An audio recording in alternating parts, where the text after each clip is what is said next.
Hello students. So today we will start our first topic which is named as DC circuit. Okay. So our topic is DC circuits. As from the previous lecture हमको पता था कि हमने DC circuit के कुछ topics थे, है ना, वो टॉपिक्स हमने देखे थे कि कौन कौन से टॉपिक्स हम इसके अंदर कवर करने वाले हैं. ठीक है, तो फर्स्ट हम इसमें स्टार्ट करेंगे किस चीज से. जो फर्स्ट टॉपिक हमारा रहेगा वो क्या रहेगा, basic electrical quantities. Okay, so first topic is basic electrical quantities. In this basic electrical quantities, we have some different types of quantities which are used in the electrical circuits. So first one is, the first basic quantity is what?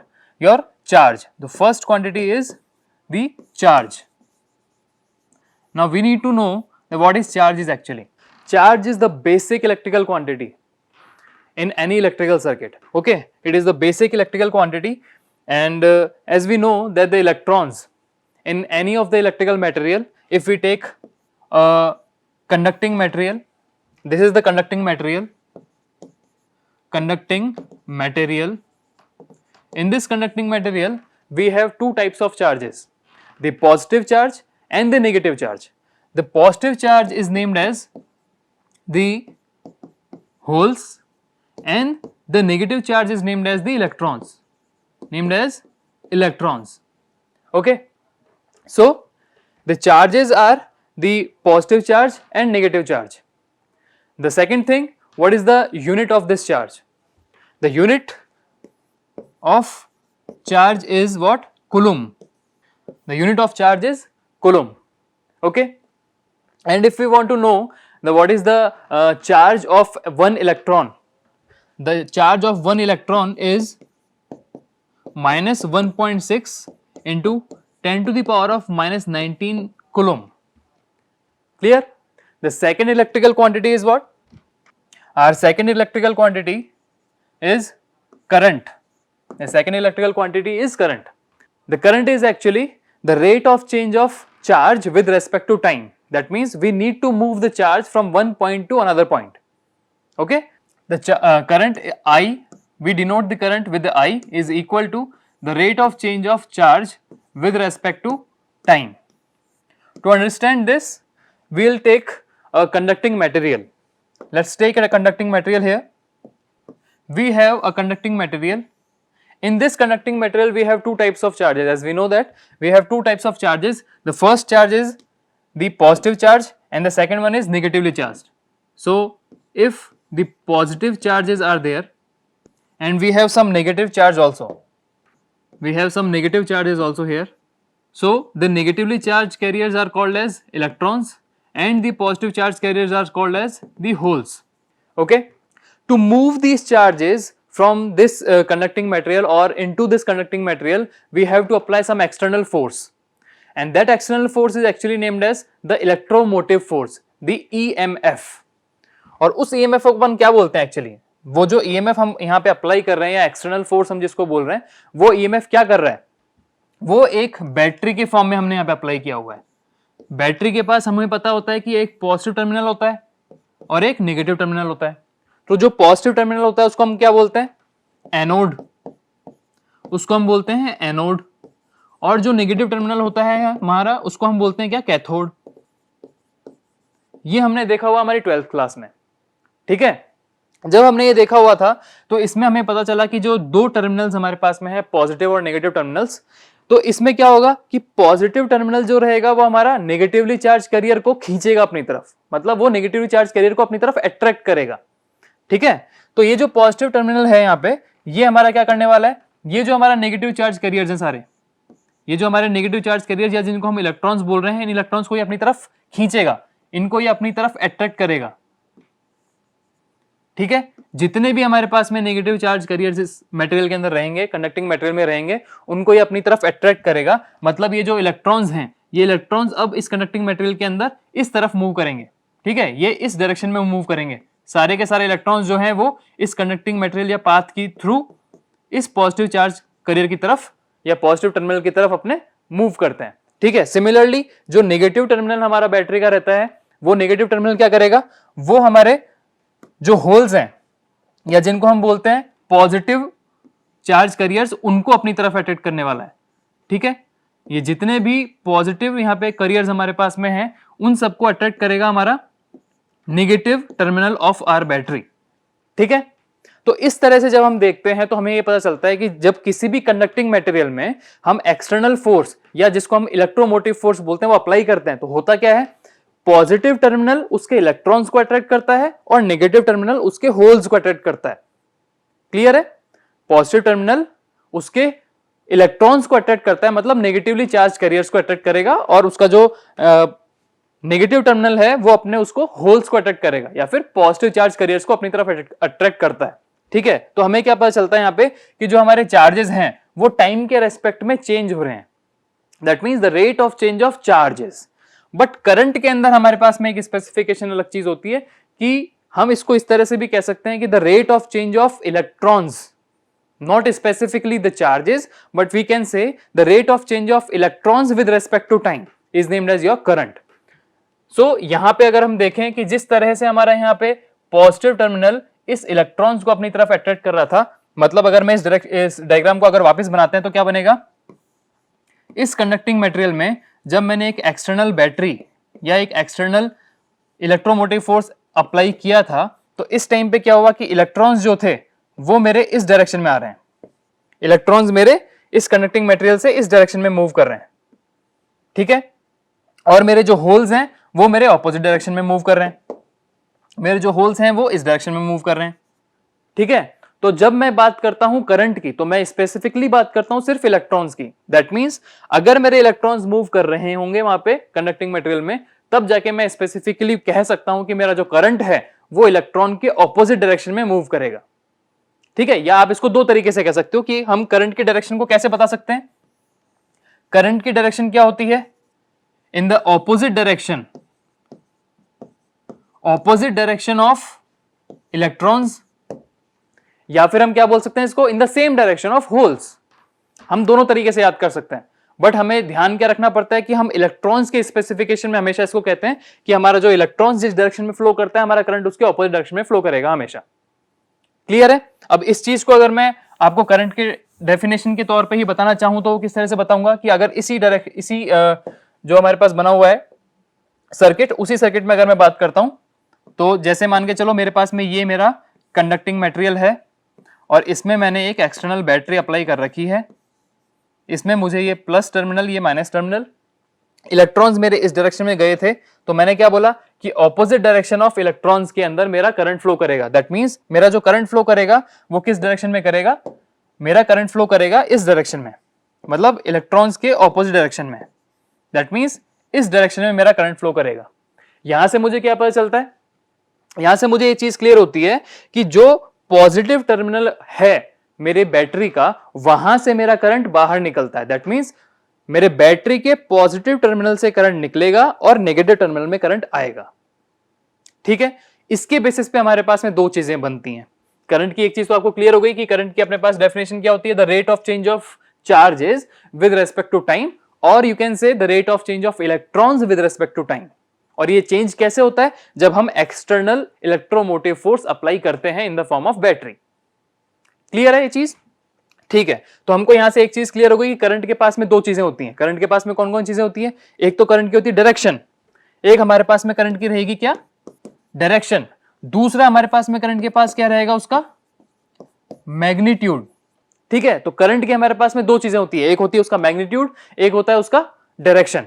Clear है? अब ये दो चीजों के बाद में एक चीज क्लियर हो जाती है कि इसको हमको किसी में मेजर भी करना पड़ेगा। अगर करंट हमें पता है कि हमने कोई बैटरी लगाई, उस बैटरी को लगाते ही करंट मेरा एक स्पेसिफिक डायरेक्शन में फ्लो करने लग गया है, अब वो करंट कितना है, मतलब उसका मैग्नीट्यूड कितना है। फॉर एग्जांपल मैंने कहा कि वो 4 अमाउंट ऑफ करंट है, 4 सम यूनिट ऑफ करंट है, दैट मींस हमें कुछ यूनिट उसकी चाहिए होगी। ऐसा तो नहीं बोल सकते कि 4 किलो करंट फ्लो कर रहा है ना, कि 4 किलोमीटर का करंट फ्लो कर रहा है, ऐसा नहीं बोल सकते। मतलब उसकी कुछ ना कुछ यूनिट होनी चाहिए। तो करंट की यूनिट क्या होती है, करंट की यूनिट हमारे पास में होती है, उसको हम बोलते हैं एम्पियर। करंट की जो यूनिट होती है उसको हम मेजर करते हैं किसमें, करंट की यूनिट को हम मेजर करते हैं एम्पियर में। ठीक है, ये चीज हमें ध्यान रखनी है। तो अब यहां से हमारे पास में 3 चीजें निकल के आती हैं कि करंट के पास उसका मैग्नीट्यूड होता है, उसके पास उसकी डायरेक्शन होती है, और एक यूनिट होती है जिसको हम एम्पियर बोलते हैं। ठीक है। नेक्स्ट पॉइंट अगर मैं करंट के अंदर ही ऐड करना चाहूं तो यहां पे मैं बता दूं करंट को अपन डिनोट करते हैं आई से, जिसको मैंने बोला क्या, d q by d t. ठीक है, इसके पास में इसका मैग्नीट्यूड होता है, इसकी डायरेक्शन होती है ना, और इसकी एक यूनिट होती है जिसको हमने क्या बोला कि वो क्या है, एम्पियर इसकी यूनिट है। क्लियर है ये चीज। अब बात आती है कि इसको मैं मेजर करूं कैसे। क्या कोई ऐसा इक्विपमेंट बना हुआ है जिससे मैं बता सकूं कि हाँ एक बैटरी लगा रखी है, उसके अंदर कितना करंट फ्लो कर रहा है, क्या मैं ये पता कर सकता हूं? बिल्कुल पता कर सकता हूं। तो वो मेजरिंग इंस्ट्रूमेंट जो होता है वो हमारे पास में कहलाता है एमीटर। एमीटर, ठीक है। एमीटर एक ऐसा डिवाइस है जो आपके करंट की डायरेक्शन को और करंट के मैग्नीट्यूड को आपको बताएगा कितना है। अब बात आती है कि ये जो एमीटर है ये एक्चुअली कनेक्ट किस तरह से करें। उसके लिए मैं करता हूं एक सर्किट, यहां पे अपन पहले ड्रॉ करते हैं, उस सर्किट से हमें क्लियर हो जाएगा कि एमीटर को किस तरह से हमें यूज करना होता है। जैसे मान लो मैंने एक यहां पे सर्किट लिया है, वही सेम सर्किट ले लेते हैं कि यहां मेरे पास में एक मटेरियल है, कंडक्टिंग मटेरियल, जिसका कुछ ना कुछ रेजिस्टेंस है, और यहां मेरे पास में एक बैटरी सोर्स लगा हुआ है, या मान के चलो यहां पे अपन ने इसको एक कंडक्टिंग मटेरियल ही मान लिया, रेजिस्टेंस नहीं माना अभी, एक कंडक्टिंग मटेरियल है, और ये प्लस माइनस, और करंट मेरा जो फ्लो कर रहा है वो इस डायरेक्शन में करंट फ्लो कर रहा है आई। अब मुझे करना यह है कि इस इलेक्ट्रिकल सर्किट में इस करंट आई को मुझे मेजर करना है कि कितना एम्पियर करंट यहां पे फ्लो कर रहा था। उसके लिए मैं क्या करूंगा कि एक एमीटर को मैं कनेक्ट करूंगा। कहां कनेक्ट करूंगा? मुझे करंट कहां देखना है? इस पाथ में, कि इस पाथ में कितना करंट फ्लो कर रहा है। जब मुझे ये चेक करना होगा तो क्या करना पड़ेगा, उस एमीटर को कनेक्ट करना पड़ेगा इसी पाथ के अंदर। इसी पाथ में मैंने एमीटर को कनेक्ट कर दिया, मान के चलो यहां पे मैंने एक एमीटर कनेक्ट कर दिया इस तरीके से।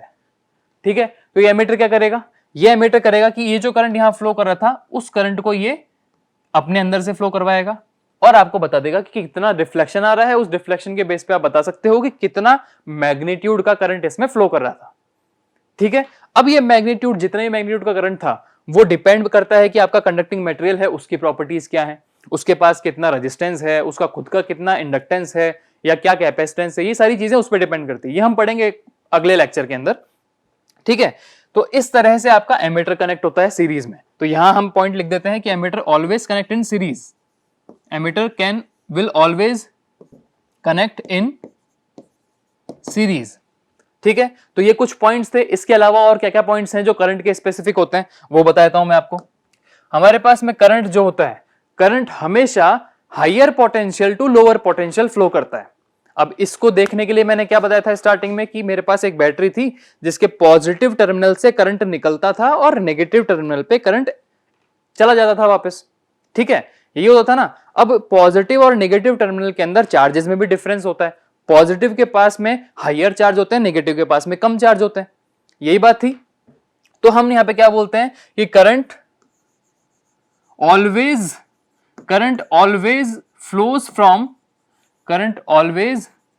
flows from higher potential to lower potential. Current always flows from higher potential to lower potential.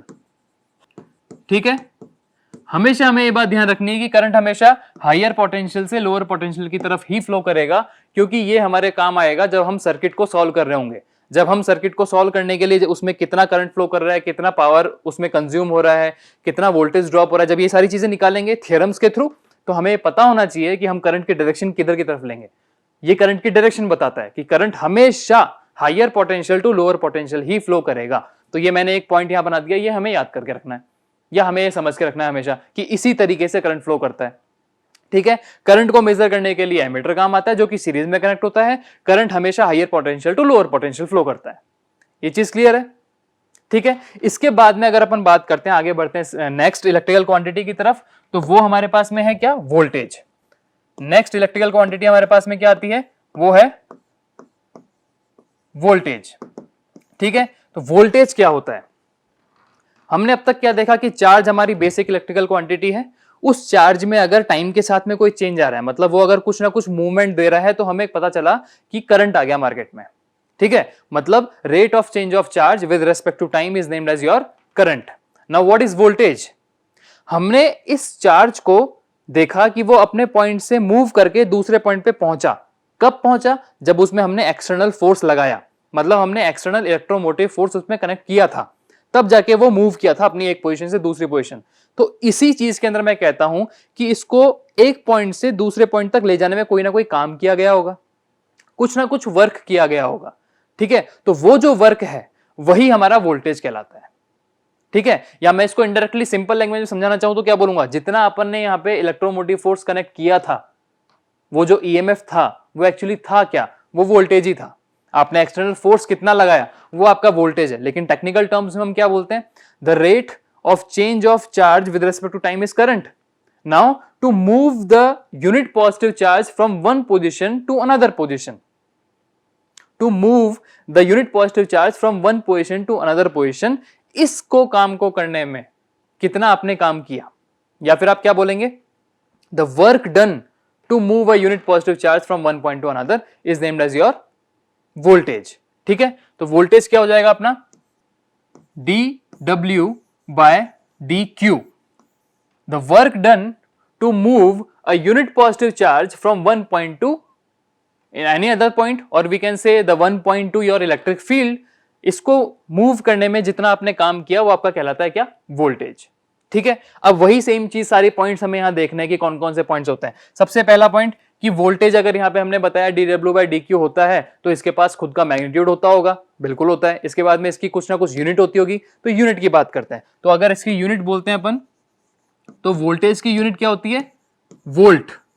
Voltage की यूनिट होती है वोल्ट।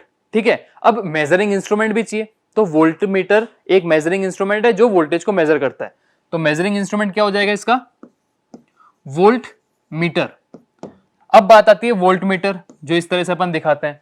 तो ये जो वोल्ट मीटर है ये किस तरह से काम करेगा, उसके लिए अगेन अपन एक इलेक्ट्रिकल सर्किट बनाते हैं यहाँ पे, और सेम इलेक्ट्रिकल सर्किट से पता करेंगे कि किस तरह से काम करता है। यहां मान के चलो मैंने सेम इलेक्ट्रिक एक कंडक्टिंग मटेरियल ले लिया, उसको मैंने कनेक्ट कर दिया एक एक्सटर्नल ईएमएफ के साथ में, जिसका ये पॉजिटिव टर्मिनल है, ये नेगेटिव टर्मिनल है। इस तरह से यहाँ पे करंट फ्लो करता था जिसको मैंने बोल दिया आई, और ये मेरे पास में इलेक्ट्रोमोटिव फोर्स मैंने ईएमएफ एक्सटर्नल यहाँ पे कनेक्ट किया हुआ है। ठीक है, जिस तरह से यहाँ पे कनेक्ट कर रखा है, अब मुझे देखना था कि वोल्टेज कितना आ रहा है यहाँ पे, है ना?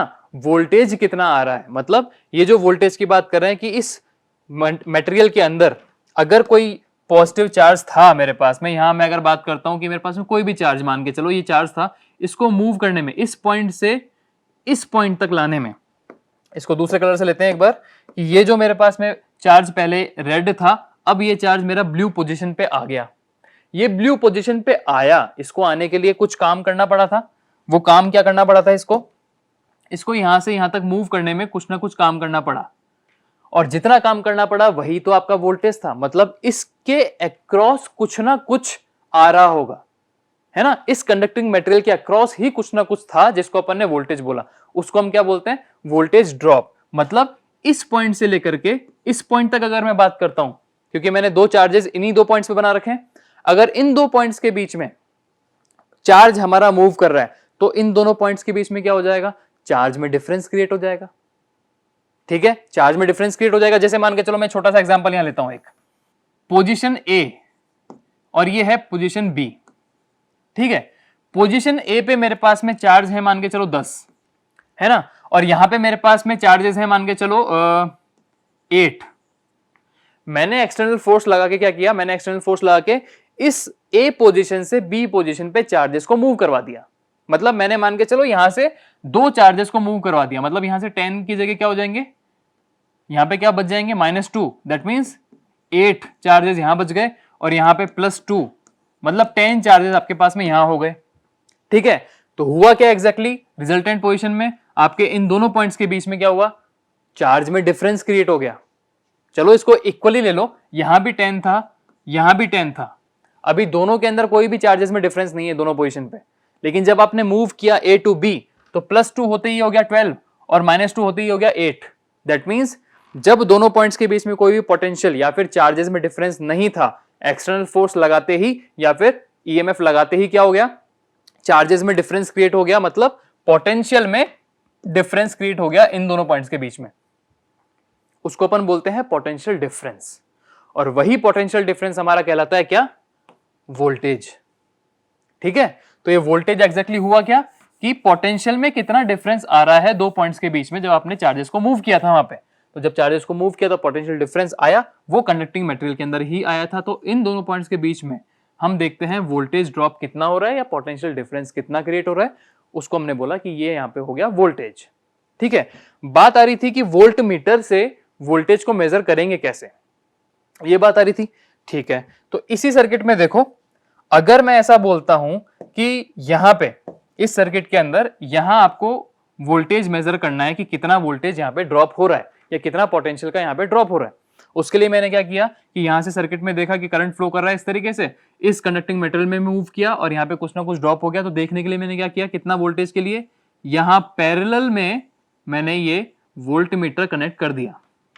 जैसे ही मैंने पैरेलल में वोल्ट मीटर कनेक्ट किया, ये क्या करेगा, इस पैरेलल सर्किट का वोल्टेज मेजर कर पाएगा कितना हो रहा है, यहां कितना वोल्टेज है, यहां कितना ड्रॉप हो रहा है, वही चीज तो आपका वोल्ट मीटर मेजर कर पाएगा। अगर आपने वोल्ट मीटर को यहां सीरीज में कनेक्ट कर दिया तो क्या हो जाएगा, यहाँ का वोल्टेज जो ड्रॉप हो रहा है वो कैसे बता पाएगा, ये नहीं बता पाएगा। तो हमें इसको सीरीज में कनेक्ट करना पड़ता है। इसका एक टेक्निकल रीजन और है, वो मैं आपको जब वोल्टेज और सोर्सेस के बारे में बताऊंगा उस टाइम पे आपको क्लियर हो जाएगा कि वोल्ट मीटर हमारा हमेशा पैरेलल में ही कनेक्ट होता है, सीरीज में कनेक्ट क्यों नहीं होता। ठीक है, तो वोल्ट मीटर के लिए यहां पे लिख देते हैं एक पॉइंट, इट ऑलवेज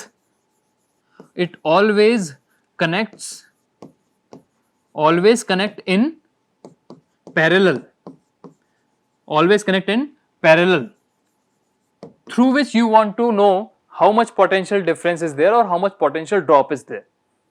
किसी भी मेटेरियल के अक्रॉस अगर आपको देखना है कि कितना पोटेंशियल का ड्रॉप हो रहा है या कितना वहां पे वोल्टेज का ड्रॉप हो रहा है, तो आपको वोल्टमीटर उसके अक्रॉस पैरेलल में कनेक्ट करना पड़ेगा। ठीक है, क्लियर है चीज।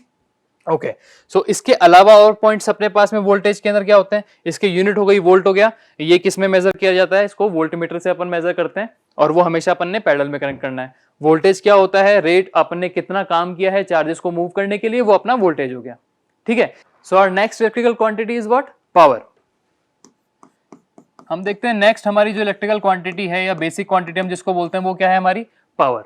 अब पावर क्या होती है, पावर से पहले हमने तीन चीजें देख चुके हैं हम, चार्ज क्या होता है, चार्ज को मूव करते हैं तो करंट आता है, और चार्ज को मूव करने में किया गया जो वर्क है उसको हम बोलते हैं कि वोल्टेज है। अब पावर क्या हो गई, उस काम को किस तरह से किया गया, आपने किसी स्पेसिफिक टाइम पीरियड में वो काम किया चार्ज को मूव करने के लिए, चार्ज को मूव करने के लिए आपने वर्क किया था ना, तो वो वर्क टाइम के रेस्पेक्ट में जब चेक करते हैं तो पता कर चलता है कि कितनी वहां पे पावर कंजम्पशन हो रही है। हम इसको टेक्निकली क्या बोलते हैं, the rate of doing work. ठीक है, तो पावर हमारे पास में क्या हो गई, पावर हमारे पास में है द रेट ऑफ डूइंग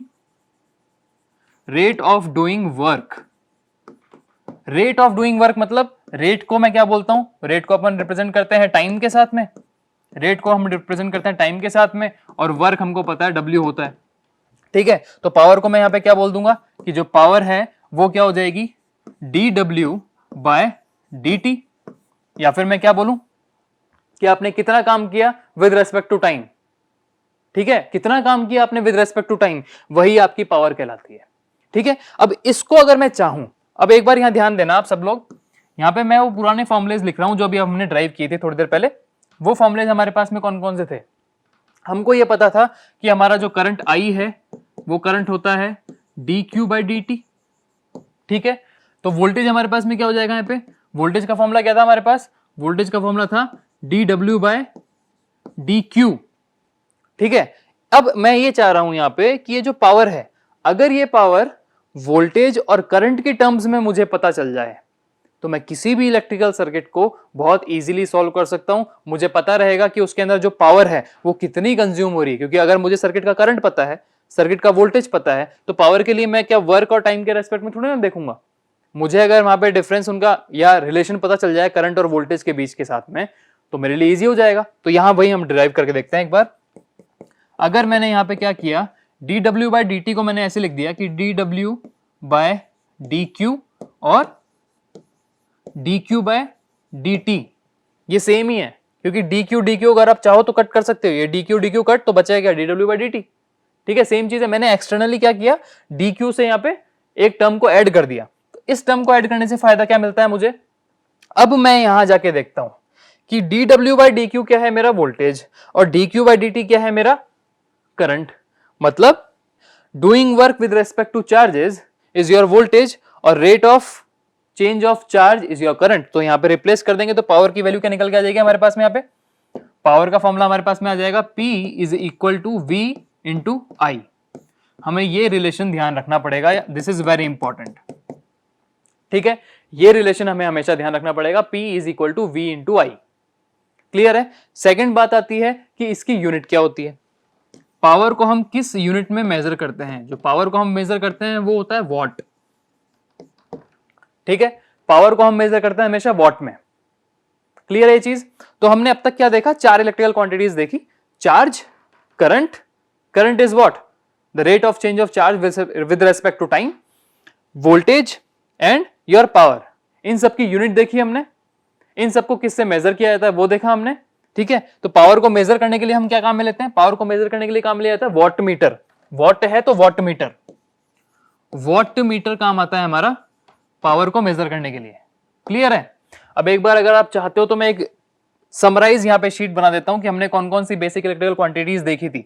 सबसे पहले हमने देखा था charge which is Q, unit is coulomb, ठीक है। उसके बाद में हमने देखा current denoted by I, unit is ampere, measure करते हैं इसको किससे, एमीटर से, है ना। इसके बाद में बात आती है वोल्टेज की, तो वोल्टेज को डिनोट किया जाता है किससे, V से।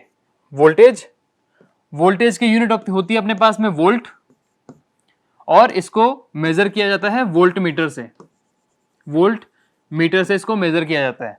उसके बाद में बात आती है पावर की, ठीक है, ये जो पावर है इसको डिनोट किया जाता है P से, और इसके जो यूनिट होती है वो होती है वॉट, और इसको मेजर किया जाता है वॉट मीटर से, वॉट मीटर, ठीक है। इसके जो फॉर्मुलेज हैं इन सब के वो भी देख लेते हैं एक बार। तो यहां पे अगर मैं बात करता हूं करंट की, तो करंट का फॉर्मूला मेरे पास में था dq बाय dt। उसके बाद में बात आती है वोल्टेज की, तो वोल्टेज का फॉर्मूला था मेरे पास में dw बाय dq। और पावर की बात करते हैं तो पावर का फॉर्मूला था मेरे पास में dw बाय dt और v इंटू आई। हमें ध्यान रखना है v into I, this is very important, okay. इसके बाद में अपन बात करेंगे तो हमारे पास में रहेंगी कौन कौन सी चीजें, कि कौन कौन से और पैरामीटर्स थे जिनको हमें यूज करना पड़ता है इलेक्ट्रिकल सर्किट्स के अंदर। अगर मैं बात करता हूं आपके सोर्सेज की, कि कितने तरह के आपके पास सोर्सेज होते हैं या कितने तरह के आपके पास में लोड होते हैं, सोर्स लोड कैसे बनते हैं, कौन सी ऐसी चीजें जिसको आप सोर्स बोलते हो, कौन सी ऐसी चीजें जिनको आप लोड बोलते हो, उसको देखने के लिए एक बहुत सिंपल सी चीज है, मैं आपको अभी क्लियर करता हूं वो चीज। देखो, तो अब पावर के लिए हम ये देखते हैं कि पावर किस तरह से कंज्यूम हो रही है या किस तरह से डिलीवर हो रही है। अगर कंज्यूम हो रही है तो उसको हम कहते हैं लोड, अगर पावर को हम डिलीवर कर पा रहे हैं तो उसको हम बोलते हैं कि सोर्स के थ्रू हम पावर डिलीवर कर पा रहे हैं। अब इलेक्ट्रिकल के अंदर या इलेक्ट्रिकल सर्किट्स के अंदर जो भी इक्विपमेंट्स कनेक्टेड हैं, उन इक्विपमेंट्स के अंदर से हमें यह पता करना है कि कौन सा सोर्स है या कौन सा लोड है। उसको चेक करने का एक बेस्ट तरीका हमारे पास में क्या रहता है, कि अगर मेरे पास किसी भी मटेरियल के अंदर जो पावर है, हम अगर हमें उसकी पोलैरिटी पता है मटेरियल की, मान के चलो ये प्लस और ये माइनस पोलैरिटी है, उसमें हम करंट की डायरेक्शन से पता कर सकते हैं कि वो सोर्स है या लोड है, ठीक है। अगर हमारे पास में करंट जो है वो पॉजिटिव टर्मिनल के अंदर, पॉजिटिव टर्मिनल से अंदर एंटर करता है किसी भी मटेरियल में, तो वो हम कहते हैं कि वो हमारा लोड है। दैट मीन्स यहां पे जो पावर होगी वो एब्जॉर्ब होगी, पावर यहां पे होगी वो एब्जॉर्ब होगी, ठीक है। अगर हमारे पास में करंट की डायरेक्शन इस तरह से है कि करंट एंटर कर रहा है पॉजिटिव टर्मिनल से, तो हमारी यहाँ पे पावर जो होगी वो एब्जॉर्ब होगी, और जो मटेरियल है या जो भी चीज हमने कनेक्ट कर रखी है उसको कहलाएंगे, वो क्या कहलाएगा, वो लोड कहलाएगा। सिमिलरली अगर किसी भी चीज में मैं देखता हूं कि मान के चलो आपको बेसिक सोर्सेस के बारे में तो पता है कि बैटरी है, हमने पता है कि बैटरी के पॉजिटिव टर्मिनल से ही करंट निकलता है बाहर। तो क्या चीज हो गई यहाँ पे, कि अगर पॉजिटिव टर्मिनल से करंट लीव करेगा या पॉजिटिव टर्मिनल से करंट आउटगोइंग डायरेक्शन में जाएगा, तो उसको हम बोलेंगे क्या, सोर्स, उसको हम बोलेंगे सोर्स। और ये जो सोर्स है उसको हम क्या बोलते हैं कि ये पावर डिलीवर कर रहा है। जब लोड में पावर एब्जॉर्ब हो रही है तो सोर्स से हमारे पास में क्या होगा, पावर डिलीवर होगी, ठीक है। ये चीज हमें सिर्फ इतनी सी चीज यहां पे ध्यान रखनी पड़ेगी कि अगर कोई सोर्स है तो उसके अंदर क्या रहेगा, पावर हमेशा डिलीवर करेगा वो, और अगर कोई लोड है तो उसमें पावर हमेशा हमारे पास एब्जॉर्ब होगी। क्लियर है ये चीज ना? ठीक है, तो नेक्स्ट अब हमारे पास स्टार्ट करते हैं अपन क्लासिफिकेशन नेटवर्क एलिमेंट्स के, है ना, the classification of network elements. The next topic is classification of network elements. Network elements, जो भी हमारे पास में नेटवर्क एलिमेंट्स हमने देखे हैं अभी तक, या जितने भी नेटवर्क के हमने बेसिक एलिमेंट्स क्रिएट किए थे, उन सबके क्लासिफिकेशन किस बेसिस पे होते हैं, या जितने भी नेटवर्क में कनेक्टेड सिस्टम्स हैं, अगर कोई रेजिस्टेंस है, इंडक्टर है, कैपेसिटर है, कोई सोर्स है, कोई लोड है, तो ये किस तरह से क्लासिफाइड होते हैं, इनको टेक्निकली हम किस तरह से कह सकते हैं। तो the classification of network element के अंदर हमारे पास 4 तरीके से नेटवर्क्स होते हैं। उन 4 तरीके के अंदर the first one is active and passive network. Active and passive network, first हमारे पास में नेटवर्क का टाइप है वो है एक्टिव एंड पैसिव नेटवर्क। अब एक्टिव नेटवर्क क्या होता है, पैसिव नेटवर्क क्या होता है, वो देखने के लिए मैं क्या बताऊंगा आपको कि अगर किसी भी नेटवर्क के अंदर कोई ऐसा एलिमेंट है जो पावर को डिलीवर कर रहा है, तो हम उसको बोलते हैं वो एक्टिव एलिमेंट है। अगर कोई एलिमेंट ऐसा है जो पावर को अपने अंदर एब्जॉर्ब कर रहा है, तो वो क्या कहलाएगा, वो पैसिव एलिमेंट कहलाएगा। ठीक है, बहुत छोटा सा डिफरेंस है दोनों के बीच, हमें यहां पे ही क्लियर हो जाएगा कि अगर मैं एक्टिव एलिमेंट की बात कर रहा हूं तो वो क्या हो गया, ऐसा एलिमेंट जो पावर को डिलीवर करे, जो पावर को डिलीवर करे। वो कौन से होते हैं जो पावर को डिलीवर करता है? अभी लास्ट स्लाइड में हमने देखा है कि पावर को डिलीवर करने वाले चीजें क्या कहते हैं, उनको सोर्सेस कहते हैं। तो जितने भी सोर्सेस हमारे पास में होते हैं वो हम कहते हैं कि वो एक्टिव एलिमेंट है। जितने भी सोर्सेज हमारे पास में इलेक्ट्रिकल के अंदर हैं वो सारे एक्टिव एलिमेंट होते हैं या एक्टिव नेटवर्क का पार्ट होते हैं। ठीक है, पैसिव नेटवर्क का पार्ट कौन से होते हैं या पैसिव एलिमेंट्स कौन कौन से होते हैं? जो पावर को एब्जॉर्ब करते हैं, जो पावर को एब्जॉर्ब करते हैं। ठीक है, पावर को एब्जॉर्ब करने वाले जितने भी एलिमेंट्स कनेक्टेड होते हैं हमारे पास में नेटवर्क में, वो क्या कहलाते हैं, पैसिव एलिमेंट्स। एग्जांपल के तौर पे अगर मैं बताना चाहूं तो ये कौन से हो गए, मान के चलो रेजिस्टेंस, इंडक्टेंस, कैपेसिटेंस, ये ऐसे पैरामीटर्स हैं जो पावर को हमेशा अपने अंदर एब्जॉर्ब करेंगे, क्योंकि इनके अंदर करंट हमेशा पॉजिटिव टर्मिनल से एंटर करता है, और जितने भी सोर्सेज हैं हमारे पास में वहां से करंट हमेशा पॉजिटिव टर्मिनल से लीव करता है। तो ये सारे के सारे हो जाएंगे, वो कहलाएंगे एक्टिव एलिमेंट। ठीक है, एक्टिव और पैसिव एलिमेंट के बाद में सेकंड वन हमारे पास में जो होता है वो कौन सा है? सेकंड वन जो है उसको हम बोलते हैं linear and non linear elements. Linear and non linear elements. ठीक है, अगर linear and non linear elements की मैं बात करता हूं तो इससे एक चीज यहां पे क्लियर होगी कि अगर मैंने किसी भी एलिमेंट पे एक तरफ से इनपुट दिया, दूसरी तरफ से अगर मैं उसका आउटपुट ले रहा हूं, तो दोनों इनपुट और आउटपुट के बीच में कुछ ना कुछ रिलेशन तो होना चाहिए। अगर मान के चलो मैंने किसी को 100 रुपए दिए, है ना, और किसी को ऐसा बोला कि ये 100 रुपए आपको किसी को जाके देना है, अगर उस बंदे ने 100 रुपए लेके 1 घंटे में पहुंचा दिए 100 रुपए, या उस बंदे ने 2 घंटे में पहुंचा दिए 100 रुपए, तो इनपुट हमने दिया था आधे घंटे में पहुंचाने का, वो 1 घंटा ले रहा है, कभी वो 2 घंटा ले रहा है, या हो सकता है वो 10 रुपए अपने पास रखे 90 रुपीज ही दे दे आगे। तो आउटपुट में कुछ ना कुछ डिफरेंस क्रिएट हुआ। अगर इनपुट के बेसिस पे आउटपुट में डिफरेंस क्रिएट होता है तो हम उसको बोलते हैं नॉन लीनियर, मतलब वो आपके इनपुट को फॉलो नहीं कर रहा। ठीक है, इनपुट के साथ में अगर हमारे पास सिस्टम में लीनियर रिलेशन रहती है तो हम उसको बोलते हैं लीनियर एलिमेंट्स, और अगर लीनियर रिलेशन ना रहे या कुछ ना कुछ डिफरेंस क्रिएट हो जाए तो उसको बोलते हैं हम नॉन लीनियर। ठीक है, ये थी बेसिक बात। अगर मैं इसको टेक्निकली बोलना चाहूं तो टेक्निकली बोलने में क्या रहेगा कि मेरे पास में इनपुट और आउटपुट के साथ में अगर ये बोलूं कि वोल्टेज और करंट के बीच में रिलेशन, अगर मैं यहां पे एक चीज आपको ये बताऊं कि वोल्टेज एंड करंट के बीच में जो रिलेशन होता है, वोल्टेज एंड करंट के बीच में जो रिलेशन होता है वो अगर मेरा लीनियर होगा तो वो कहलाएगा लीनियर एलिमेंट। ठीक है, अगर यही रिलेशन मेरे पास में नॉन लीनियर है तो वो कहलाएंगे नॉन लीनियर एलिमेंट्स। इनके एग्जांपल के तौर पे आप देखो, मैं अगर आपको बोलता हूं कि example of linear element, example of linear element के लिए क्या हो जाएगा, रेजिस्टेंस या रजिस्टर, इंडक्टर, कैपेसिटर, इनके बारे में आप देखेंगे बाद में, लेकिन उनको देखने के लिए एक चीज अभी यहां पे क्लियर करो कि मैं किसी भी सर्किट में अगर मान के चलो एक रेजिस्टेंस यहां पे कनेक्ट कर देता हूं, ठीक है, रेजिस्टेंस कनेक्ट कर दिया, एक एक्सटर्नल मैंने वोल्टेज सोर्स यहां लगा दिया, या एक्सटर्नल एक बैटरी मैंने कनेक्ट कर दी जिसकी वैल्यू क्या है 5 वोल्ट। अगर 5 वोल्ट की कोई बैटरी मैंने यहां कनेक्ट कर दी, ठीक है, और इसकी वैल्यू सम आर ओम है, यूनिट होती है रेजिस्टेंस की जो यूनिट होती है वो ओम होती है। अगर ये आर ओम यहां पे कनेक्टेड है, यहां से कुछ ना कुछ अमाउंट ऑफ करंट फ्लो कर रहा होगा, ठीक है।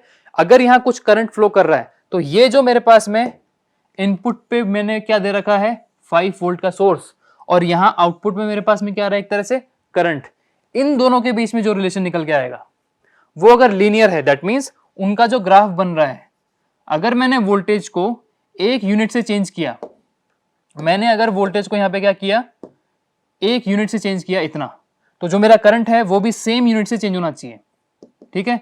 ये मेरा सेम यूनिट चेंज होना चाहिए, तो क्या ग्राफ बनेगा इस तरीके से, एक लीनियर ग्राफ मेरे पास में क्रिएट होगा, ठीक है। दैट मींस अगर मेरे पास किसी भी एलिमेंट में जितना वोल्टेज दे रहा हूं आउटपुट पे सम अमाउंट ऑफ करंट मिल रहा है, तो वोल्टेज और करंट के बीच रिलेशन अगर लीनियर है तो वो कहलाता है लीनियर एलिमेंट। अगर वो रिलेशन हमारा लीनियर ना होकर नॉन लीनियर बन जाता है तो उसको हम बोलते हैं नॉन लीनियर एलिमेंट्स। एग्जाम्पल उठा लेते हैं इसके। अब इनके एग्जाम्पल में एक एग्जाम्पल तो हमने देख चुके हैं कि लीनियर के लिए क्या एग्जाम्पल हो गया, लीनियर का एग्जाम्पल क्या हो गया हमारे पास में register, inductor, capacitor, RLC components हो गए, ठीक है। अगर मैं नॉन लीनियर की बात करता हूं तो इसके मेरे पास में एग्जांपल्स क्या हो जाएंगे, इसके एग्जांपल मेरे पास में आ जाएंगे डायोड्स। अब डायोड्स क्या होते हैं वो आपने 12th में पढ़ा होगा, मैं भी एक बार आपको रिवाइज कराऊंगा डायोड्स क्या होते हैं। तो डायोड के अंदर क्या होता है, जब आप वोल्टेज कुछ दे रहे हो तो करंट आपको मिलता है, बट वो करंट लीनियर नहीं होता, वो वेरिएबल करंट आपको मिलता है, ठीक है। तो linear and non linear elements. इसके बाद में बात आती है the third one is unilateral and bilateral elements. Unilateral and bilateral elements, ठीक है। यूनिलेटरल एंड बाइलेटरल एलिमेंट्स में क्या बेसिक डिफरेंस होता है, अगर किसी भी नेटवर्क एलिमेंट्स के अक्रॉस आपने कुछ इनपुट दिया है ना, और वो जो आउटपुट निकल के आ रहा है वो आउटपुट आपका इनपुट की डायरेक्शन पे डिपेंड नहीं कर रहा। मतलब क्या हुआ इसका, अगर मैंने मान के चलो किसी सर्किट के अंदर किसी एक डायरेक्शन में इनपुट दिया जिसकी वजह से करंट जाना चाहिए था for example in clockwise direction, but वो क्लॉकवाइज डायरेक्शन ना आके क्लॉकवाइज भी आ रहा है और कभी कभी एंटी क्लॉकवाइज भी जा रहा है। अगर ऐसा होता है तो मतलब क्या हुआ कि आपने अगर क्लॉकवाइज इनपुट दिया हुआ है, आपको आउटपुट पे क्लॉकवाइज और एंटी क्लॉकवाइज दोनों इनपुट मिल रहे हैं, मतलब वो डायरेक्शन पे डिपेंड नहीं कर रहा है, वो दोनों तरफ वेरी कर रहा है। वो क्या हुआ हमारा, वो बाइलेटरल एलिमेंट हो गया। इट डज नॉट डिपेंड, अगर मैं इसको बोलूं it does not depend on the direction, does not depend on the direction of input, it does not depend on the direction of input, okay. और जो आपका unilateral है दैट मींस ये simple एक डायरेक्शन में ही काम करेगा। अगर आपने इनपुट दिया है किसी एक डायरेक्शन में तो वो वर्क करेगा, अगर आपने इनपुट को चेंज कर दिया है दूसरी डायरेक्शन में तो वो वर्क नहीं करेगा। दैट मींस ये क्या करता है, it depends on the direction of input, it depends on the direction of input. Unilateral elements are the elements which depends on the direction of input and the bilateral elements are the elements which does not depend on the input. Example की बात करते हैं अपन अगर, तो example क्या हो जाएंगे हमारे पास में unilateral element के, वो element जिन पे अगर हमने input के direction को ही change कर दिया तो वो work ही नहीं करेगा। Best example मैं बताता हूं आपको, example जो है इसका वो होता है डायोड। डायोड एक ऐसा एलिमेंट है जिसमें क्या होता है, फॉर एग्जाम्पल मैं आपको यहां बता के देखूं कि ये डायोड है, ठीक है। डायोड का ये टर्मिनल पॉजिटिव है, ये टर्मिनल नेगेटिव है ना। अब इसी डायोड के अंदर मैंने एक एक्सटर्नल वोल्टेज लगा दिया, या इसको आप एक्सटर्नल ईएमएफ बोलते हो, तो ये डायोड सिर्फ तभी ऑन होगा जब इसके पॉजिटिव टर्मिनल से बैटरी का पॉजिटिव टर्मिनल कनेक्टेड होगा, तब ये ऑन होगा, मतलब ये वर्क करेगा। लेकिन अगर मैंने इनपुट की डायरेक्शन को ही चेंज कर दिया, मान के चलो मैंने इनपुट की इस डायरेक्शन को ही चेंज कर दिया, मतलब मैंने क्या किया, मैंने एक अब इस तरह से कनेक्ट किया कि डायोड मेरा वैसा का वैसा मैंने छोड़ दिया, जिसका पॉजिटिव नेगेटिव टर्मिनल यहां है। अब मैंने इसके नेगेटिव टर्मिनल से इसके पॉजिटिव को कनेक्ट कर दिया, मैंने इसके डायरेक्शन को चेंज कर दिया ना, इसके डायरेक्शन को मैंने यहाँ पे चेंज कर दिया, ये नेगेटिव है ये पॉजिटिव है, ठीक है। अगर मैंने इसके डायरेक्शन को चेंज कर दिया इस तरीके से तो डायोड अपना क्या हो जाएगा, ऑफ हो जाएगा, डायोड यहाँ पे हो जाएगा ऑफ, और यहां पे हमारा डायोड रहेगा वो होगा ऑन। दैट मीन्स इनपुट की डायरेक्शन पे डिपेंड कर रहा है, ये इनपुट की डायरेक्शन पे डिपेंड कर रहा है, तो ये हो गया यूनिलेटरल। तो डायोड हमारा एग्जांपल है किसका? यूनिलेटरल सिस्टम का या यूनिलेटरल एलिमेंट्स का। बाइलेटरल क्या होते हैं? जिस डायरेक्शन पे डिपेंड नहीं करते। उसके एग्जांपल क्या होता है हमारे पास में? उसके एग्जांपल अगर मैं आपको बताना चाहूं तो कैसे होगा? अभी देखिए, रेजिस्टेंस की बात करते हैं या इंडक्टेंस की बात करते हैं, आप कैपेसिटेंस की बात करते हैं, वो एलिमेंट्स ऐसे होते हैं जिन पे डायरेक्शन की प्रॉपर्टी काम नहीं करती। इसके एग्जांपल जो हमारे पास में है वो क्या हो जाएंगे? रेजिस्टर, इंडक्टर और capacitor. Resistor, inductor and capacitor, ये ऐसे एलिमेंट्स हैं जिन पे डायरेक्शन प्रॉपर्टी काम नहीं करती। आप यहां पे एग्जांपल लेके देख लो, अगर एक रेजिस्टेंस मैंने यहां पे कनेक्ट कर दिया एक बैटरी के साथ में, तो इसमें करंट इस तरह से फ्लो करेगा। अगर आपने इसकी बैटरी के टर्मिनल को चेंज कर दिया, मान के चलो आपने इसको चेंज कर दिया, अभी ये प्लस है ये माइनस है, आपने इसके डायरेक्शन को चेंज करके मान के चलो इस तरह से कनेक्ट कर दिया, इधर माइनस कर दिया इधर प्लस कर दिया, तो भी इसमें करंट फ्लो करेगा, इसमें करंट फ्लो करेगा, ये ऑफ नहीं होगा। दैट मींस ये यूनिलेटरल नहीं हुआ, ये बाइलेटरल हुआ। आप इनपुट की डायरेक्शन को चेंज कर दो, इसमें कोई फर्क नहीं पड़ेगा, same amount of current flow करेगा, but the direction of current will change definitely. Clear? So the example of unilateral elements is diode and the bilateral elements is resistor, inductor and capacitor. Okay, the last one, the fourth point of property of network elements is what? Lumped and distributed network. Lumped and distributed network. Lumped and distributed network में basic difference क्या होता है? Actually examples इसके same है, but एक बहुत minor सा difference है। वो डिफरेंस इनके वर्ड्स में डिपेंडेंट करता है। जैसे अगर मैं लम्प्ड पैरामीटर्स की बात करता हूं, तो वो पैरामीटर्स होते हैं जो एक जगह पे रहते हुए काम करेंगे, जिनकी लोकेशन को आप चेंज नहीं कर सकते, जिनकी पोजीशन को आप चेंज नहीं कर सकते, एक बहुत छोटी सी जगह पे वो रह के काम करेंगे, वो हमारे लम्प्ड पैरामीटर्स होते हैं। और डिस्ट्रीब्यूटेड पैरामीटर्स वो होते हैं जिनको आप डिस्ट्रीब्यूट कर सकते हो अलग अलग जगह पे। मान के चलो अगर मैं रजिस्टर, इंडक्टर, कैपेसिटर, आरएलसी की बात करता हूं, वो आरएलसी क्या है? हमारे नेटवर्क पैरामीटर्स हैं। उन नेटवर्क पैरामीटर्स को हमने एक सर्किट में काम में लिया। फॉर एग्जांपल मैंने एक छोटा सर्किट बनाया अपने सामने, यहां मेरे पास में एक वोल्टेज सोर्स है, यहां आर, एल, सी कंपोनेंट तीनों कनेक्टेड हैं। जब ये तीनों कनेक्टेड होते हैं, इस सर्किट को जब मैं सॉल्व करूंगा तो बहुत इजीली सॉल्व हो जाएगा, कोई इश्यू नहीं आएगा इसके अंदर। ठीक है, तो ये एक ऐसे पैरामीटर्स हो गए आरएलसी, छोटे फॉर्म में एक छोटे से सर्किट में लगा दो, वहां पे उनकी वैल्यूज काम आ जाएंगी और जो भी एप्लीकेशंस आपको लेनी है उसकी वो उस तरह से सॉल्व हो जाएगी। अगर डिस्ट्रीब्यूटेड नेटवर्क की बात करता हूं तो यही R, L and C components जब ट्रांसमिशन लाइन में काम आएंगे।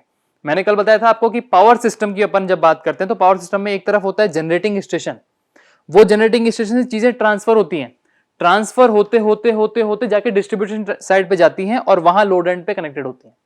ठीक है, तो ये जो ट्रांसमिशन हो रहा है जनरेटिंग स्टेशन से लेकर के डिस्ट्रीब्यूशन स्टेशन तक, इस ट्रांसमिशन के अंदर हमें कुछ ना कुछ चीजें कनेक्ट करनी पड़ती हैं, कंडक्टर्स कनेक्ट करने पड़ते हैं। आपने देखा होगा बाहर रोड पे देखा होगा आपने कि बहुत बड़े बड़े टावर हैं, उनके अंदर से लाइंस जारी होती हैं।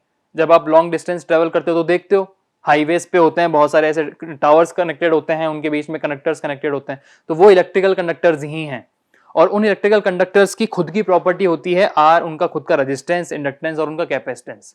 तो ये वो चीजें हैं जो लॉन्ग डिस्टेंस के लिए मायने रखती हैं और हम कहते हैं कि डिस्ट्रीब्यूटेड होती हैं। वो आप उनको अलग अलग जगह पे डिस्ट्रीब्यूट या उनको तोड़ के काम में ले सकते हो।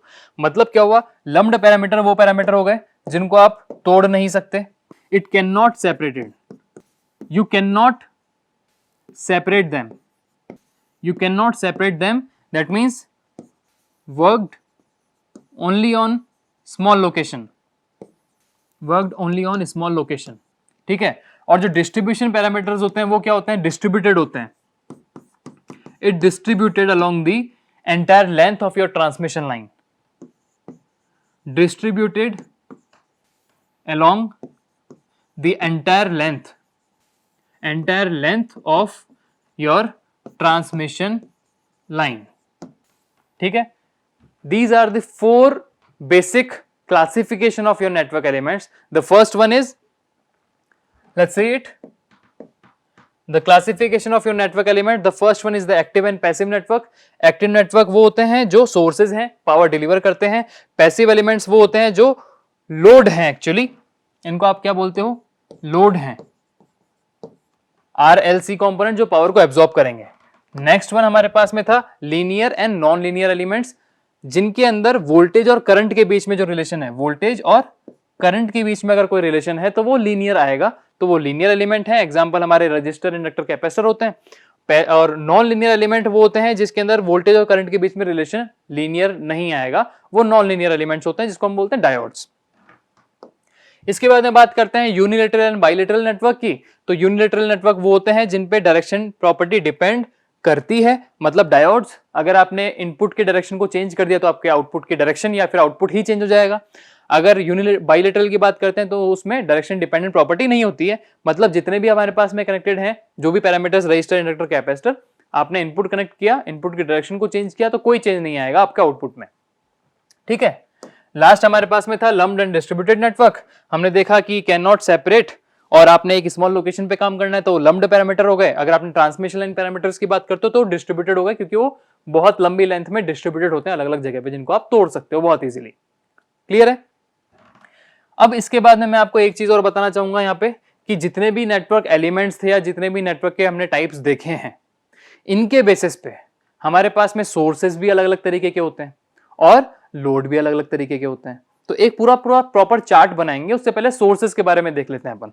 चार्ट बनाना स्टार्ट करते हैं कि नेटवर्क एलिमेंट हमारे पास में कौन कौन से तरीके के होते हैं। देखिए, सबसे पहले मैं यहाँ पे लिखता हूं के पास में नेटवर्क एलिमेंट। ठीक है, मेरे पास अगर मैं बात करता हूं नेटवर्क एलिमेंट्स की, ये जो नेटवर्क एलिमेंट्स मेरे पास में यहाँ हैं, ये किस तरह से सेपरेट होंगे अलग अलग लोकेशंस पे। तो ये दो तरीके के होते हैं, हमने अभी देखा था, ये दो तरीके के होते हैं। एक होता है हमारे पास में एक्टिव और दूसरा पैसिव। पहला हमारे पास में आ गया एक्टिव एलिमेंट, ठीक है, दूसरा हमारे पास में आ गया पैसिव एलिमेंट। एक्टिव एलिमेंट में मैंने देखा था कि वो क्या होता है, जितने भी मेरे पास में सोर्सेज हैं वो क्या होते हैं, एक्टिव एलिमेंट होते हैं। ठीक है, तो मैंने यहाँ पे क्या बोला कि ये मेरे पास में है सोर्सेज, ये है मेरे पास में सोर्सेज, जितने भी एक्टिव एलिमेंट है वो होते हैं सोर्सेज, और जितने भी पैसिव एलिमेंट्स होते हैं उनको मैं क्या बोलता हूं, वो होते हैं मेरे लोड। अब ये भी अलग अलग डिफरेंशिएट हो सकते हैं आगे कि सोर्सेज कितने तरीके के होते हैं या लोड कितने तरीके के होते हैं। तो लोड तो सर्किट पैरामीटर्स हो गए जो हमने अभी देखे, 4 तरीके के होते हैं, है ना। 4 तरीके कौन कौन से देखे थे, एक्टिव पैसिव तो देख लिया था हमने सर्किट एलिमेंट्स के अंदर। लोड के टाइप्स कौन कौन से थे, लीनियर, नॉन लीनियर था, यूनिलेटरल, बाइलेटरल था। तो वही चीज है यहां पे मेरे पास में लोड जो है वो 3 तरीके के होते हैं बेसिकली। 3 तरीके के लोड मेरे पास में बेसिकली यहां होते हैं, वो होता है रजिस्टर, इंडक्टर, और तीसरा मेरे पास में कौन सा हो गया, कैपेसिटर। ठीक है, अब ये तीनों भी दो दो तरीके से डिफरेंशिएट होते हैं। वो कौन कौन से हो गए कि रजिस्टर की अगर मैं बात करता हूं तो रजिस्टर कौन कौन से होते हैं, रजिस्टर कौन कौन से होते हैं मेरे पास में, linear register, non linear register, है ना। अगर इंडक्टर की बात करते हैं तो वो भी मेरे पास में लीनियर इंडक्टर और नॉन लीनियर इंडक्टर होता है। कैपेसिटर की बात करता हूं तो वो भी मेरे पास में लीनियर कैपेसिटर और नॉन लीनियर कैपेसिटर होता है। ठीक है, अगर मैं यहां पे सोर्सेज की बात करता हूं तो सोर्सेज मेरे पास में कितने तरीके के होते हैं, सोर्सेज की बात करते हैं तो मेरे पास में बेसिकली 2 तरीके के सोर्सेज होते हैं। एक मेरे पास में होता है कौन सा, प्रैक्टिकल सोर्स, है ना, और एक होता है मेरे पास में ideal source. Practical source and ideal source. उसके बाद में मेरे पास में चीजें आती है कि कौन से मेरे पास में डिपेंडेंट सोर्स है, कौन सा मेरे पास में इंडिपेंडेंट सोर्स है। ठीक है, तो यहां पे मैं बात करता हूं, अगर मेरे पास बात होती है 2 तरीके के सोर्सेस की, तो पहला वाला मेरे पास में आ गया प्रैक्टिकल सोर्स और दूसरा मेरे पास में आ गया आइडल सोर्स। ठीक है, आइडल सोर्स 2 तरीके के होते हैं हमारे पास में, पहला हो जाएगा आइडल वोल्टेज सोर्स और दूसरा हो जाएगा आइडल करंट सोर्स, है ना। और प्रैक्टिकल सोर्सेज जो होते हैं वो अब 2 तरीके के होते हैं। यहाँ पे प्रैक्टिकल सोर्सेज कौन कौन से होते हैं, एक होता है मेरे पास में इंडिपेंडेंट सोर्सेज और एक होता है डिपेंडेंट सोर्सेज। तो सोर्सेज का एक फ्लो चार्ट जो है मैं अभी अब नेक्स्ट स्लाइड में बनाता हूं। यहां पे देखो नेटवर्क एलिमेंट 2 तरीके के थे, एक्टिव एंड पैसिव। एक्टिव वो जो सारे सोर्सेज हैं, पैसिव वो जो सारे के सारे लोड हैं। लोड कितने तरीके के देखे थे? Register, inductor, capacitor. Register linear भी हो सकता है, नॉन लीनियर भी हो सकता है। सिमिलरली इंडक्टर भी लीनियर नॉन लीनियर हो सकता है, और कैपेसिटर भी सिमिलरली अपने पास लीनियर एंड नॉन लीनियर हो सकता है। सोर्सेस की बात करते हैं तो सोर्सेस दो तरीके के होते हैं। अब सोर्सेस का मैं एक बना देता हूं जिससे सारी चीजें क्लियर हो जाएंगी। अगर मैं यहां पे सोर्सेस की बात करता हूं तो मेरे पास में दो तरीके के सोर्सेस आपने देखे थे अभी, ठीक है। वो दो तरीके के सोर्सेस कौन कौन से थे? एक था मेरे पास में प्रैक्टिकल सोर्स, और एक था मेरे पास में आइडियल सोर्स। आइडियल सोर्स में मैंने बोला कि मेरे पास दो तरीके के सोर्स होते हैं, एक होता है वोल्टेज सोर्स और एक होता है मेरे पास में करंट सोर्स। एक होता है मेरे पास में करंट सोर्स, ठीक है। अगर मैं प्रैक्टिकल की बात करता हूं तो प्रैक्टिकल में मेरे पास में दो तरीके के सोर्सेज यहां पे थे। वो दो तरीके के कौन कौन से थे? एक था मेरे पास में डिपेंडेंट सोर्स, या पहले ले लेते हैं इंडिपेंडेंट। पहले था इंडिपेंडेंट सोर्सेज, इंडिपेंडेंट सोर्सेज। अब इंडिपेंडेंट सोर्सेज और डिपेंडेंट सोर्सेज का मतलब क्या हुआ? इंडिपेंडेंट एंड डिपेंडेंट सोर्सेज, इनका मतलब यह है, आपने यहां देखा कि सोर्सेज एक्चुअली तो दो तरीके ही थे, एक वोल्टेज सोर्स था, एक करंट सोर्स था, लेकिन ये आइडियली भी होते हैं और ये प्रैक्टिकली भी होते हैं, ठीक है। अब यहां पे प्रैक्टिकली मैंने देखा कि डिपेंडेंट इंडिपेंडेंट, इनका मतलब क्या था कि अगर कोई ऐसा सोर्स है जिसकी खुद की वैल्यू किसी और चीज पर डिपेंड कर रही है, मतलब अगर मैं एक फैकल्टी हूं और मेरी नॉलेज किसी और चीज पे डिपेंड कर रही है, या मेरी एनर्जी पे डिपेंड कर रही है कि मैंने सुबह खाना खाया नहीं खाया, उन सारी चीजों पे डिपेंड करती है, तो मैं एक डिपेंडेंट सोर्स हुआ, ठीक है। यहां पे डिपेंडेंट सोर्स वो होते हैं जिनकी खुद की वैल्यू किसी और नेटवर्क पैरामीटर पे डिपेंड करती है, तो वो होते हैं डिपेंडेंट सोर्सेज। और इंडिपेंडेंट सोर्सेज वो होते हैं जिनकी खुद की वैल्यू किसी और चीज पे डिपेंड नहीं करती, ठीक है। तो इंडिपेंडेंट सोर्सेज में हमारे पास में दो तरह के सोर्स होंगे। यहां पे इंडिपेंडेंट सोर्सेज में दो तरह के सोर्स कौन कौन से हो गए?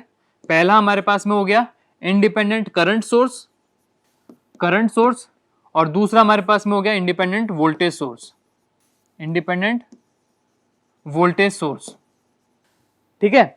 डिपेंडेंट सोर्सेज की जब बात आती है तो डिपेंडेंट सोर्सेज हमारे पास में वो होते हैं जिनकी वैल्यू किसी और चीज पर डिपेंड कर रही होती है। अब इसको भी अलग से समझना पड़ेगा। जैसे मान के चलो मैं करंट सोर्स की ही उठा लेता हूं बात, कि कोई एक करंट सोर्स है जिसकी वैल्यू या जिसकी तरफ से आपको जितना करंट मिलने वाला है उसकी वैल्यू किसी और चीज पे डिपेंड कर रही है। अब किसी और चीज का मतलब क्या हुआ? या तो सर्किट में किसी ना किसी वोल्टेज पे, या फिर सर्किट के किसी और करंट पे डिपेंड कर रही होगी, है ना। तो मतलब दो तरीके से डिपेंड हो सकती है। मैं एक करंट सोर्स हूं, मेरी वैल्यू सर्किट में फ्लो होने वाले किसी और करंट पे डिपेंड करती है, तो मैं एक करंट सोर्स हूं जिसकी वैल्यू डिपेंड कर रही है करंट पे, तो मेरा नाम क्या हो जाएगा? करंट डिपेंडेंट करंट सोर्स, ठीक है। अगर मैं एक करंट सोर्स हूं, मेरी वैल्यू सर्किट के किसी वोल्टेज पे डिपेंड करती है, तो मेरा नाम क्या हो जाएगा? वोल्टेज डिपेंडेंट करंट सोर्स, ठीक है।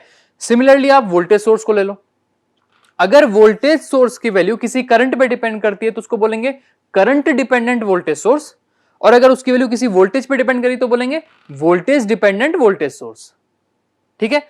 तो इस तरह से डिपेंडेंट सोर्स हमारे पास में चार तरीके के हो गए। पहला कौन सा हो गया? करंट डिपेंडेंट करंट सोर्स और वोल्टेज डिपेंडेंट करंट सोर्स। ये करंट सोर्स के दो तरीके हो गए। अगर वोल्टेज सोर्स की बात करते हैं तो वोल्टेज डिपेंडेंट वोल्टेज सोर्स और करंट डिपेंडेंट वोल्टेज सोर्स, ये चार तरीके के हो गए। मैं चारों में लिख देता हूं। अगर अपन यहां पे वोल्टेज सोर्स की बात करते हैं, शॉर्ट में लिख रहा हूं मैं, तो ये दो तरीके के होते हैं, और करंट सोर्स की बात करता हूं तो ये भी दो तरीके के होते हैं। वोल्टेज सोर्स कौन कौन से हो गए? वोल्टेज डिपेंडेंट वोल्टेज सोर्स और करंट डिपेंडेंट वोल्टेज सोर्स, है ना। और करंट सोर्स भी दो तरीके के हो गए, करंट डिपेंडेंट करंट सोर्स और वोल्टेज डिपेंडेंट करंट सोर्स, ठीक है। तो हमारे पास में कितने तरीके के सोर्सेज हो गए? बेसिकली तो दो ही थे, वोल्टेज सोर्स और करंट सोर्स, लेकिन ये अलग अलग तरीके से बन सकते हैं। कि अगर आइडल है, वैसे आइडल तो कुछ होता नहीं, फिर भी हम मान के चलते हैं कुछ एक पैरामीटर सेट करने के लिए कि वोल्टेज सोर्स और करंट सोर्स दो हो गए हमारे पास में आइडली। प्रैक्टिकली अगर अपन बात करते हैं तो प्रैक्टिकली अपने पास में क्या होगा? यहां देखिए, प्रैक्टिकली हमारे पास में इंडिपेंडेंट और डिपेंडेंट दो सोर्सेज होते हैं। इंडिपेंडेंट करंट सोर्स और independent voltage source. Dependent sources में बात करते हैं तो डिपेंडेंट वोल्टेज सोर्स और डिपेंडेंट करंट सोर्स, जो कि दो तरीके के होते हैं। हमने लिखा हुआ है यहाँ पे voltage dependent voltage source, current dependent voltage source. Current source की बात करेंगे तो करंट डिपेंडेंट करंट सोर्स हो सकता है और वोल्टेज डिपेंडेंट करंट सोर्स भी हो सकता है।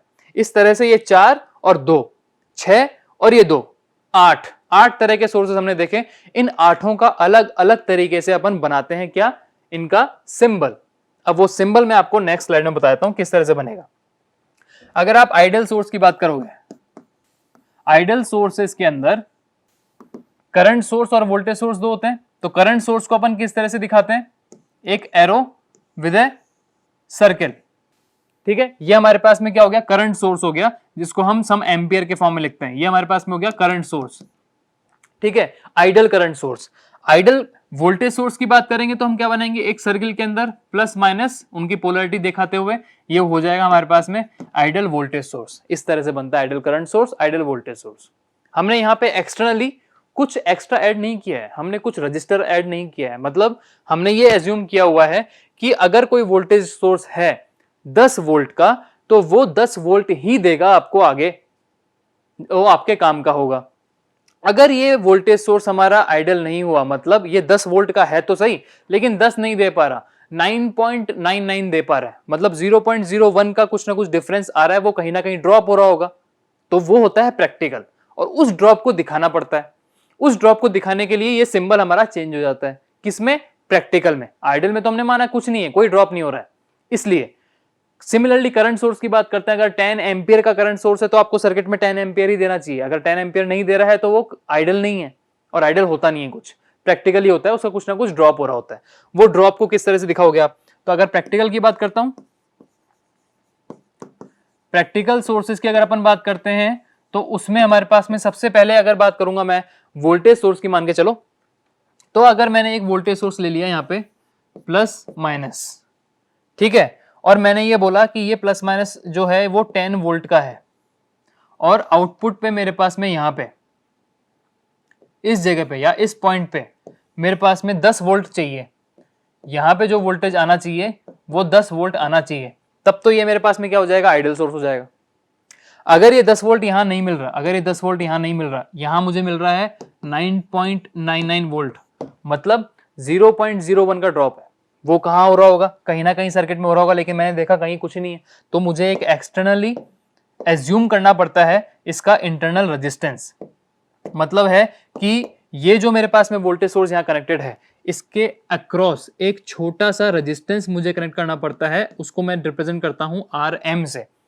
इसको क्या बोलते हैं अपन, इसका internal resistance, internal resistance of voltage source. तो हम बता पाते हैं कि जो 0.01 वोल्ट का जो ड्रॉप हो रहा है, ये जो ड्रॉप हो रहा है ये कहां हो रहा है, ये इस रजिस्टर के अक्रॉस हो रहा है, ये इस रजिस्टर के अक्रॉस वो ड्रॉप हो रहा है। कैसे हो रहा है, मान के चलो 10 वोल्ट का है, यहां पे कुछ ना कुछ रेजिस्टेंस की वैल्यू हुई होगी, जिसकी वजह से यहां पे 2 एम्पियर का करंट फ्लो कर रहा होगा। फॉर एग्जांपल मान के चलो यहां 2 एम्पियर का करंट फ्लो कर रहा होगा, ये 2 एम्पियर का करंट इस रजिस्टर में से भी फ्लो करेगा। जब रजिस्टर के अक्रॉस करंट फ्लो करता है तो वहां पे वोल्टेज ड्रॉप होता है, पोटेंशियल ड्रॉप होता है वहां पे, वही पोटेंशियल ड्रॉप है मेरा 0.01 का, इसलिए मुझे इसका इंटरनल रेजिस्टेंस यहां पे शो करना पड़ता है। ठीक है, तो प्रैक्टिकल सोर्सेज के अंदर मुझे इंटरनल रेजिस्टेंस के साथ में दिखाना पड़ता है हमेशा, ये बात हमें ध्यान रखनी है। तो वोल्टेज सोर्स का सिंबल जो बनेगा वो क्या बनेगा, plus minus with a small internal resistance connected in series. ये मेरे पास में हो गया वोल्टेज सोर्स। ठीक है, सेम एग्जांपल अगर आप करंट सोर्स का ले लोगे, तो करंट सोर्स का मतलब क्या होता है, इसको रब कर देता हूं मैं, एक बार बना देता हूं डायग्राम यहाँ पे, कि अगर मैं सिंबल की बात करता हूं करंट सोर्स का, same arrow in a circle but a internal resistance connected, a small internal resistance connected in series, Rm here and Rm in series here. So this is your current source. Practical current source के साथ उसका internal resistance parallel में connect होता है, और practical voltage source के साथ उसका इंटरनल रेजिस्टेंस सीरीज में कनेक्ट होता है। ये चीज ध्यान रखनी है हमको। ठीक है, अब बात आती है कि प्रैक्टिकल में भी दो तरीके के थे। प्रैक्टिकल में दो तरीके के कौन कौन से थे, एक तो था हमारे पास में इंडिपेंडेंट, ये दोनों कौन से हैं, इंडिपेंडेंट सोर्सेज हैं। अब हम बात करते हैं डिपेंडेंट सोर्सेस की। अगर मैं डिपेंडेंट सोर्सेस की बात करता हूं, डिपेंडेंट सोर्सेस में सबसे पहले अगर मैंने देखा कि वोल्टेज सोर्स की बात करते हैं यहां पे, है ना, और यहां हम बात करते हैं करंट सोर्स की। ये हो गया हमारे पास में करंट सोर्स। तो वोल्टेज सोर्स दो तरीके के थे, एक तो था करंट डिपेंडेंट वोल्टेज सोर्स, एक था वोल्टेज डिपेंडेंट वोल्टेज सोर्स। तो पहले नंबर पे मैं ले लेता हूं कौन सा वाला, पहले नंबर पे मैं ले लेता हूं करंट डिपेंडेंट वोल्टेज सोर्स। अब तक हमने देखा था, क्या देखा था इसमें, देखो कि जो भी आइडल सोर्स है वो सर्कल में बन रहा है, जो प्रैक्टिकल सोर्स है वो भी सर्कल में बन रहा है, लेकिन जो डिपेंडेंट सोर्सेज होते हैं वो सर्कल में नहीं बनते हैं, वो बनते हैं हमारे रेक्टेंगल शेप में। हमें उनको बनाना पड़ेगा रेक्टेंगल शेप में, इस तरीके से। तो सर्किट में जहां भी आपको इस तरह से रेक्टेंगल शेप मिल जाएगी, इसका मतलब क्या है कि वो हमारे डिपेंडेंट सोर्स है, ये बात ध्यान रखनी है। वोल्टेज सोर्स है तो सेम प्लस माइनस साइन तो आएगा ही, करंट सोर्स होता है तो एरो आता है, वोल्टेज सोर्स होता है तो उसकी पोलैरिटी दिखाता है, ठीक है, प्लस माइनस। लेकिन अब इसकी जो वैल्यू है वो क्या है, इस वोल्टेज सोर्स की वैल्यू किस पे डिपेंड कर रही है, इस करंट पे, करंट डिपेंडेंट है ना।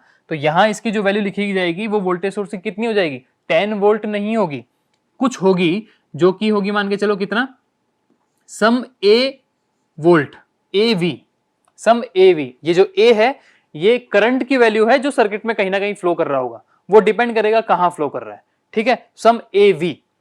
अगर मैं सेकंड नंबर पे बात करता हूं, क्या, current dependent, the second one is your voltage dependent voltage source, है ना। वोल्टेज डिपेंडेंट वोल्टेज सोर्स का सिंबल भी अपने पास रेक्टेंगल शेप में ही बनेगा, वोल्टेज सोर्स है तो प्लस माइनस साइन आ गया, ठीक है। अब यहाँ पे करंट को मैंने स्मॉल ए लिया था, तो यहाँ वोल्टेज को मैं स्मॉल वी ले लो, या आप मान के चलो बी ले लो, बी वी।